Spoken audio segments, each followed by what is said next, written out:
Gua ngerti nih omnibus law yang gua pahami sebagai penyederhanaan ya. Lu bisa terangin nggak omnibus law itu kayak gimana, Bang? Ya, secara umum kira-kira yang saya sampaikan gini Bang, tentang omnibus law itu artinya sebuah mekanisme untuk menyederhanakan regulasi yang ada.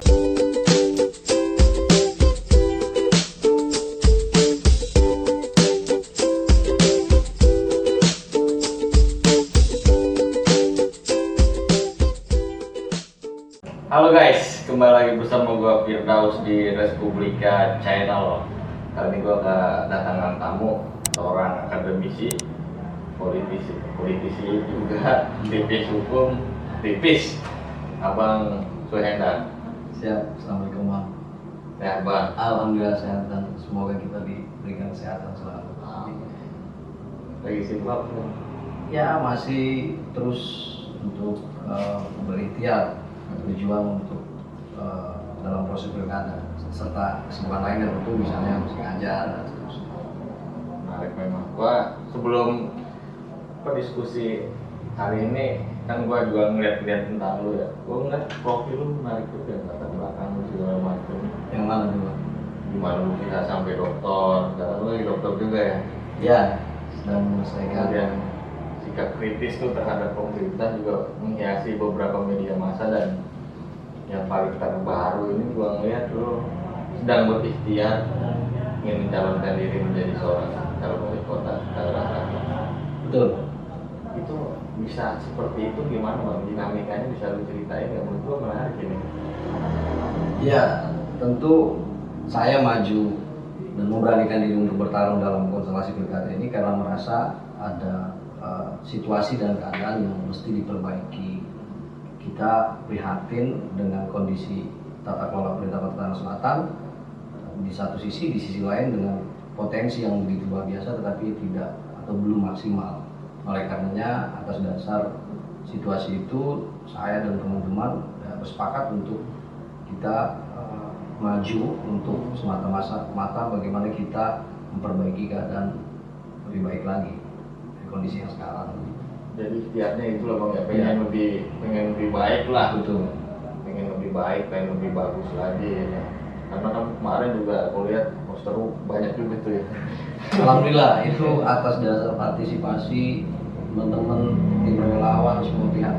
Saya kira kalau memotretnya diri saya mungkin tidak akan mampu saya bisa sejauh ini. Tapi karena ada orang-orang hebat di sekeliling saya yang betul-betul berjuang bersama saya, partisipasinya, kemudian kontribusinya nyata, akhirnya alhamdulillah sesuatu yang saya kira tidak mungkin juga ke depan akan menjadi mungkin. Lu apa namanya, latar belakang seorang akademisi di bidang hukum kan Bang? Ya, saya dosen di Fakultas Hukum Universitas Pamulang, juga sebagai seorang advokat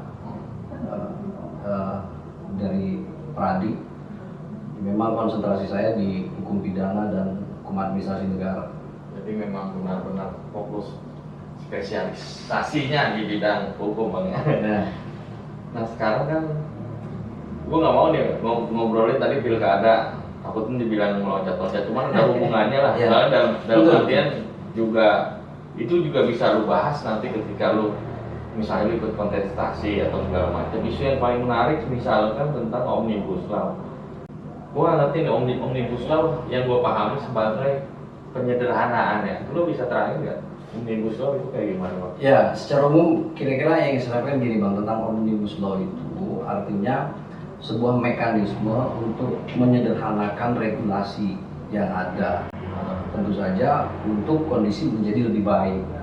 Memang tradisi ini berasal dari sistem Anglo-Saxon, seperti contohnya di Amerika dan seterusnya. Nah, latar belakangnya tentu saja tadi secara filosofis omnibus law ini adalah untuk menyederhanakan, ramah investasi, ya, kemudian memperbaiki kondisi yang tidak baik agar terjadi pertumbuhan ekonomi dan pada akhirnya bisa mensejahterakan masyarakat. Secara umum begitu.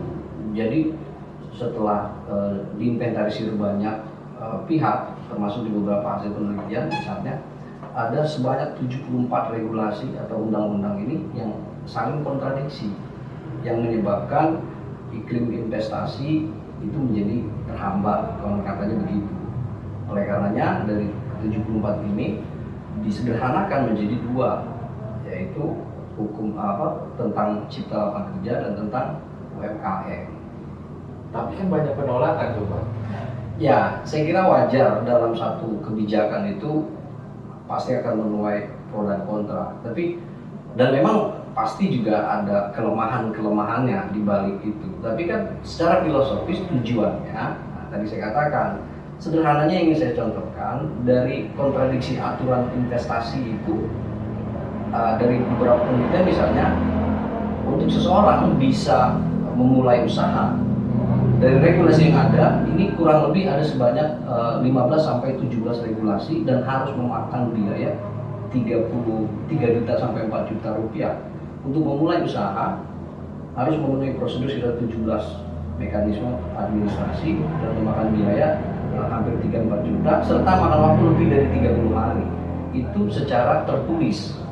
Tentu biaya di luar terus lebih besar, proses lebih lama dan seterusnya. Nah, oleh karena pemerintah dengan DPR ini maksudnya untuk menekan itu sehingga nanti orang akan ketika akan berusaha itu akan ditekan menjadi sekitar 9 sampai 11 prosedur, lalu biayanya itu ditekan menjadi 1 jutaan dan prosesnya bisa sampai 9 hari atau 7 hari. Artinya semangatnya itu bahwa memang kemudian di dalamnya ada banyak persoalan, ya itu yang menjadi harus kita cermati. Tapi saya kira semangat itu yang harus. Tapi kan banyak juga penolakan dari kaum pekerja tuh Bang terkait cipta lapangan kerja itu. Ya, memang kalau dilihat secara sektoral, ya memang ya bisa saja begitu karena memang saya sendiri juga belum mendalami itu karena saya lagi fokus di Tangsel untuk pilkada gitu. Tapi pesan saya satu, bahwa memang kita tidak bisa memotret hanya dari satu pihak gitu. Kita tidak bisa memotret hanya dari satu sisi, tetapi juga mengabaikan sisi lain. Bahwa pada akhirnya setiap regulasi itu harus mengakomodir banyak kepentingan masyarakat harus menjadi yang paling utama, berimbas pasti kepentingan kepada pengusaha, berimbas juga kepentingan kepada kelompok politisi dan penyelenggara negara. 4 kepentingan itu pasti akan berbenturan. Apalagi berbicara tentang investasi, dari yang 19 prosedur ditekan menjadi 11 prosedur, pasti ada yang suka dan ada juga yang tidak suka. Nah, tapi secara garis besar lah itulah. Ya, secara filosofis tentu ini maksudnya adalah untuk ramah terhadap investasi, harapannya terjadi pertumbuhan ekonomi yang baik, bahkan pemerintah mentargetkan menjadi kekuatan ekonomi dunia dan pada akhirnya masyarakat sejahtera. Tujuan. Ujung-ujungnya kan kesejahteraan itu bersama ya, walaupun mungkin banyak yang kurang gitu Pak. Kayaknya kalau kita memperdalam tentang Omnibus Law mungkin terlalu panjang. Nggak cukup waktu itu Pak. Iya. Makanya gue ngomongin yang kayak pilkada segala macam. Termasuk juga soal gue ngelihat dalam konses di dunia hukum lu banyak membela orang-orang nggak berpunya Bang. Bener itu? Ya, memang artinya saya berangkat dari masyarakat yang biasa saja sehingga saya tahu betul bagaimana rasanya kebutuhan tentang bantuan hukum, kebutuhan tentang rasanya tidak nyaman kalau kita tidak diperlakukan secara adil, kira-kira itu. Makanya saya sebagai seorang advokat atau sebelumnya sebagai seorang aktivis pun saya selalu berangkat dari situ.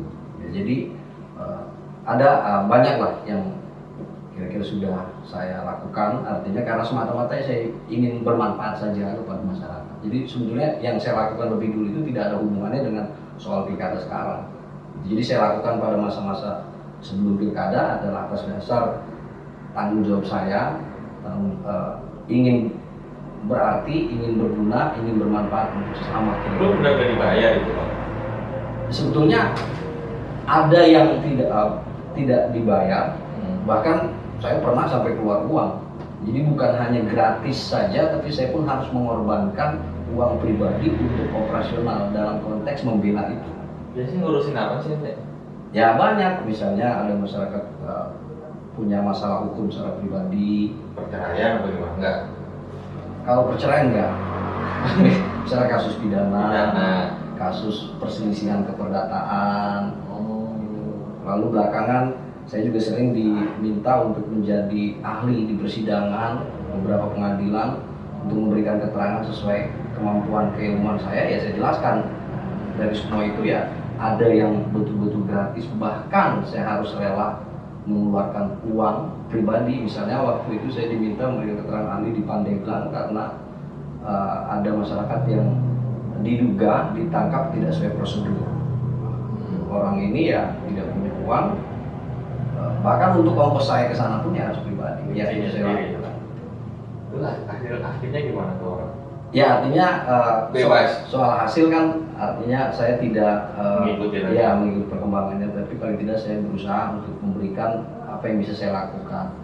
Gitu. Nah belakangan saya juga sudah mulai ikut dalam perkara-perkara komersil karena memang biaya politik pilkada ini mahal, jadi akhirnya saya juga mulai terjun di menangani beberapa perkara yang komersil, artinya berbayar juga. Berapa sih bayaran lu? Sebenarnya kalau lawyers fee ya atau sukses fee itu kan tergantung kesepakatan, karena ini kan jasa. Jadi sebenarnya kesepakatan para pihak. Sampai 100 juta sekali sidang. Ya ada ya tadi dari yang mulai 0 rupiah sampai saya harus mengeluarkan uang pribadi, ada yang cuma misalnya jutaan, puluhan, bahkan sampai ada juga yang ratusan juta. Menarik juga Bang. Tapi bener nggak sih dari pengalaman lu segala macam membahas persoalan hukum terus mendampingi masalah hukum dan sebagainya, masyarakat emang kebanyakan buta hukum apa enggak sih Bang? Ya, jadi memang ya ini menjadi PR kita bersama, tantangan bagi kita untuk terutama bagi masyarakat menengah ke atas untuk ya membantu memberikan pencerahan-pencerahan. Mereka mesti tahu hukum sehingga kemudian kehidupan kita bersama menjadi lebih relatif kondusif gitu kan, sehingga tujuan pemerintah untuk mensejahterakan masyarakat dalam kondisi yang yang tertib misalnya itu menjadi lebih cepat gitu. Jadi memang harus supaya masyarakat juga tidak salah langkah gitu. Apalagi di tengah kemajemukan dan perbedaan kita yang masyarakatnya yang plural, tentu banyak hal yang berbeda yang kalau tidak disikapi secara arif dan bijaksana maka akan terjadi konflik sosial. Padahal situasi yang sudah tidak diinginkan di peradaban negara manapun kita sudah meninggalkan itu. Kita semua berangkat untuk sama-sama menggapai kesejahteraan bersama. Nah, hukum di sana diperlukan sebagai pedoman kehidupan bersama, bukan untuk atas nama pribadi dan golongan, tapi untuk dan atas nama kemaslahatan bersama-sama. Nah, selanjutnya nih soal korelasi politik dan hukum Bang. Menurut lu itu berkorelasi kan Bang? Ya. Hukum itu di atas politik atau politik itu di atas hukum Bang? Ini berbicara pengalaman lu ya, udah kan ikut kontestasi politik ya. Kan kalau politik 1 tambah 1 bukan 2, tapi 1 tambah 1 itu menjadi kekuatan yang lebih besar misalkan. Nah lu melihatnya itu seperti apa Bang? Ya, pertama hakikat utama dari politik adalah menempatkan sebagai tujuan kesejahteraan kepentingan bersama menjadi prioritas. Tujuan politik utama adalah luhur, mulia. Lalu kemudian membutuhkan instrumen. Ya, membutuhkan instrumen, maka membutuhkan hukum, baik sebagai teknis pelaksanaan dalam rangka proses politik tadi maupun dalam rangka mencapai tujuan kesejahteraan tadi. Jadi kalau pertanyaannya mana yang harus lebih dulu, saya kira memang dua-duanya. Nah, dalam konteks teknis pelaksanaan maka mestinya proses politik itu juga berpijak pada hukumnya. Kepemimpinan boleh berganti dengan karakternya masing-masing. Rule dia tidak boleh berubah-ubah sesuai tafsir kepentingan tadi. Maka hukum yang ajak ini yang dibutuhkan agar proses menjadi lebih fair dan proses untuk mencapai tujuan juga menjadi lebih mudah dicapai. Tapi dalam realitanya seperti itu tidak. Nah ini persoalannya. Gimana tuh? Saya mengilustrasikan begini, kenapa pertandingan sepak bola itu menjadi menarik di beberapa event, misalnya liga-liga internasional. Karena sikap para pemain yang sangat profesional dalam menghargai peraturan sepak bola tadi. Sudah disepakati ya, sama-sama. Jadi permainan sepak bola itu menjadi menarik ketika para kontestan ini bertarung sesuai aturan main dalam sepak bola, kan begitu. Nggak boleh pakai tangan, nggak boleh main fisik kekerasan dan seterusnya. Sportivitas harus dijunjung tinggi, maka menjadi menarik. Dan pertandingan sepak bola yang sebaliknya, dikit misalnya terjadi kecelakaan atau misalnya terjadi senggol terus benturan terus berkelahi, tawuran kan menjadi tidak menarik. Tapi realitanya sebenarnya sebaliknya Bang. Nah, harusnya proses politik juga melihat itu. Ya, kalau mau pertandingan sepak bola itu bergengsi, ya dijaga marwahnya. Maka proses politik di Tangsel juga mestinya juga dijaga marwahnya agar bisa menghasilkan pemimpin yang berkualitas yang pada akhirnya bisa berorientasi untuk kepentingan orang banyak. Itu kan bicara idealnya Bang ya. Betul. Cuman kan dalam realita ideal Ya, dengan itu segaris lurus lah dengan realita itu. betul, saya menemukan itu. Artinya rupanya dalam praktek tidak seperti itu. Teori sama praktek itu Berbeda. Memang dibutuhkan sekali para pemangku kepentingan termasuk dari partai politik, masyarakatnya juga, dan semua pihak untuk sama-sama kita bergerak untuk memperbaiki keadaan termasuk dalam proses politik. Itu aku menemuin itunya di mana tuh Bang? Politik apa namanya, kita bicara diskusi tentang idealnya menentukan pemimpin seperti ini A, B, C, D. Partai politik misalkan untuk mencari pemimpin yang ideal mereka menggarap isu misalnya transparansi, publik bisa melihat dan lain sebagainya. Yang paling ramai, yang mungkin paling masih hot sekarang ini kan proses penjaringan di Partai Solidaritas Indonesia Bang. Oh, ya. Dan gue lihat juga nama abang termasuk yang ikut dalam konvensi. Betul. Bisa diceritain nggak gimana Bang? Ya, ini saya ingin pisahkan dulu ya. Pertama, sebagai peserta konvensi bakal calon, ya saya menghargai keputusan itu. Iya. Karena itu adalah mekanisme internal parpol, ya, sehingga apapun itu ya Harus saya harus dihormati. menerima, saya harus menghormati itu. Meskipun di sisi lain, secara pribadi tentu Ada saya ketidakpuasan. ada rasa kecewaan dan sebagainya. Apalagi setelah ada pengumuman itu, teman-teman tim relawan juga berkumpul membahas. Jadi memang ada, sepertinya kami teman-teman tim ini memotret, menyampaikan kepada saya ada sikap yang tidak konsisten dari proses konvensi tersebut. Kok ke tidak konsistenannya di mana? Misalnya, ya sekali lagi ya, ini bukan berarti Ini kan gua dalam artian yang lu bilang tadi, teori dan praktek di politik tuh kadang-kadang tidak beririsan gitu. Padahal kan asumsinya kita bicara teori berisikan, praktek berisi karena teori ada karena praktek gitu, terbentuk karena praktek. Itu yang mau gua lihat. Ya, makanya tadi, artinya ini yang disampaikan oleh teman-teman tim saya, teman-teman relawan yang memperhatikan sekali bagaimana proses sejak semula, karena kan saya mengikuti itu semua.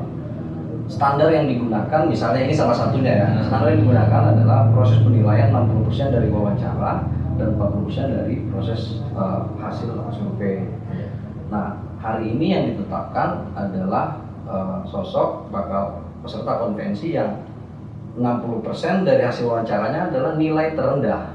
60% dari hasil wawancara nilai terendah. Ya, jadi penilaian yang digunakan kita apresiasi lah, dia memang fair mengatakan bahwa proses penilaian itu terdiri dari dua variabel. 60% berdasarkan hasil wawancara oleh para panelis yang melibatkan para pakar, 40% dari hasil wawancara. Jadi akumulasi kan 100. 40% hasil survei ya?